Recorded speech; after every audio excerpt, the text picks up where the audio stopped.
नाजरीन, जो supreme court ने फैसला जारी किया था कि 14 मई को इलेक्शन होंगे, लेकिन हुकूमत ने उस फैसले को मुस्तरद कर दिया। अब इलेक्शन नहीं होंगे, लेकिन हुकूमत ने इस फैसले को टाल तो लिया, लेकिन अब सुप्रीम कोर्ट के जज के लिए काफ़ी मुश्किल खड़ी हो चुकी है, क्योंकि उससे अब इस्तीफ़े की मांगें शुरू हो चुकी हैं।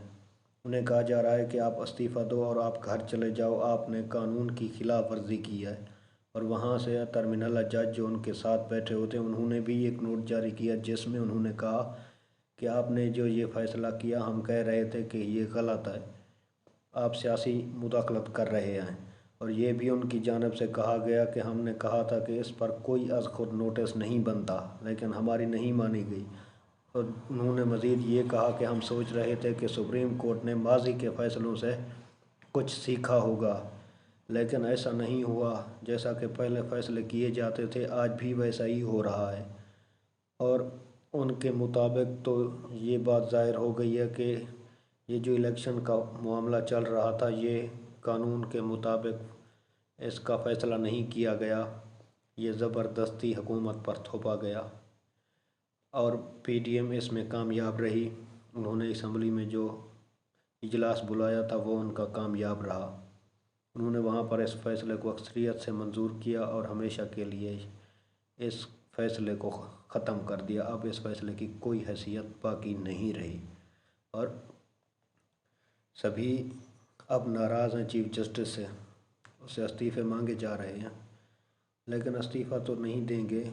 पहले भी ऐसा कई बार हो चुका है, जब किसी से इस्तीफ़ा मांगा गया तो किसी ने नहीं दिया, छीनना पड़ता है। फिर जो एक बार कुर्सी पर आ जाता है उसको हटाना मुश्किल हो जाता है, धक्के देकर निकालना पड़ता है। जैसे अदम एतमाद की रात इमरान खान से ज़बरदस्ती जान छुड़ाई गई थी, अब भी कुछ वैसा ही होने वाला है। ये तो बात समझ में नहीं आ रही कि चीफ जस्टिस ने इस अगर गैर आइनी फ़ैसला है तो फिर उन्होंने ऐसा क्यों किया।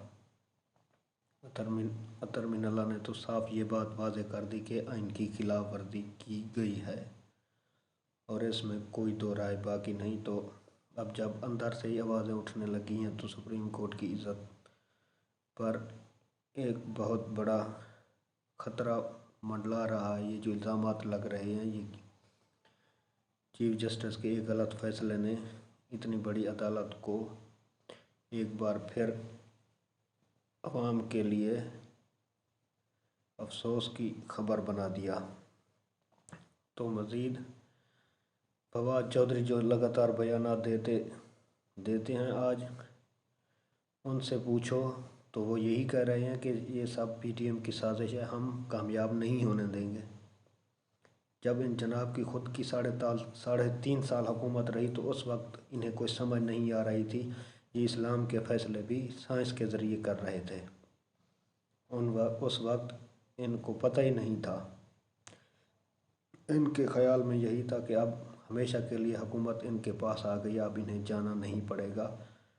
लेकिन वक्त चला गया और ये फिर सड़कों पर जहाँ से शुरू हुए थे वहीं पर आ चुके हैं। और इमरान खान हर बार एक नया झूठ बोलकर अपनी जान छुड़ाने में मसरूफ़ हो जा रहते हैं सारा दिन। तो अब वो भी यही कह रहे थे कि सुप्रीम कोर्ट के फ़ैसले पर अमल दरामद नहीं होगा। तो फिर आप जो कह रहे हैं 16 अक्टूबर, तो आप कोई रोड मैप या कोई बात पक्की वाज़ेह तो करें कि इलेक्शन वाकई उसमें डेट को होंगे जो आप दे रहे हैं। तो इससे ये साफ ज़ाहिर हो गया कि पीटीआई बुरी तरह से नाकाम हुई है और होना ही था। और जब ये असम्बलियों में तकरीर करते हैं तो इन्हें होश ही नहीं रहता। ये कभी यजीद की बात कर रहे हैं तो कभी किसी की, पता नहीं इनकी पार्टी कोई आसमान से उतरी है, इन्हें होश नहीं रहता ये क्या कह रहे हैं। यानी कि इस्लामी टाइट देकर ख़ुद को सच्चा करने के लिए ये हर वो मुमकिन या नामुमकिन कोशिश करने से नहीं कतराते। तो ये हालात हैं इस पीटीआई के, जिसके लिए आवाम सड़कों पर आ जाती है। ये ख़ुद को इतना साफ कह रहे हैं कि जैसे दूसरा कोई इंसान ही ना हो इनके बराबर। हालांकि इन्होंने जो कुछ किया वो भूलने के लायक नहीं। इन्होंने रोज़ादारों पर गोलियां चलाईं, अवाम को मारा, हाफिज़ कुरान शहीद किए जब फैज़ाबाद में अल्लामा ख़ादम हुसैन रिज़वी साहब ने धरना दिया था। ये ख़ुद भूल जाते हैं और उस वक्त वज़ीर दाखिला शेख रशीद थे, वो यही कहते थे हर बार कि अगर कोई आया तो मैं कुचल दूंगा।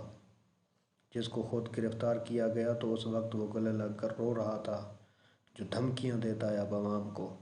अब उनकी कोई हैसियत बाकी नहीं रही। अब भी अगर पुलिस कोई एक्शन ले तो उन्हें ये कॉन्फ्रेंस में कहते हैं कि हमारी बारी आने वाली है, फिर हम एक एक को देख लेंगे। अब ये हुकूमत आने की धमकियां देते हैं, तो दूसरा तो ऑप्शन इनके पास कोई मौजूद नहीं। सुप्रीम कोर्ट के फैसले से भी जान छूट गई हुकूमत की, और अब डिक्लेयर सब कुछ क्लियर हो गया। अब हुकूमत एक बार फिर सुरखरू हो गई हमेशा की तरह। और इसहाक डार ने दौरा करना था अमेरिका कल, उन्होंने कहा कि हमारे हालात ठीक नहीं।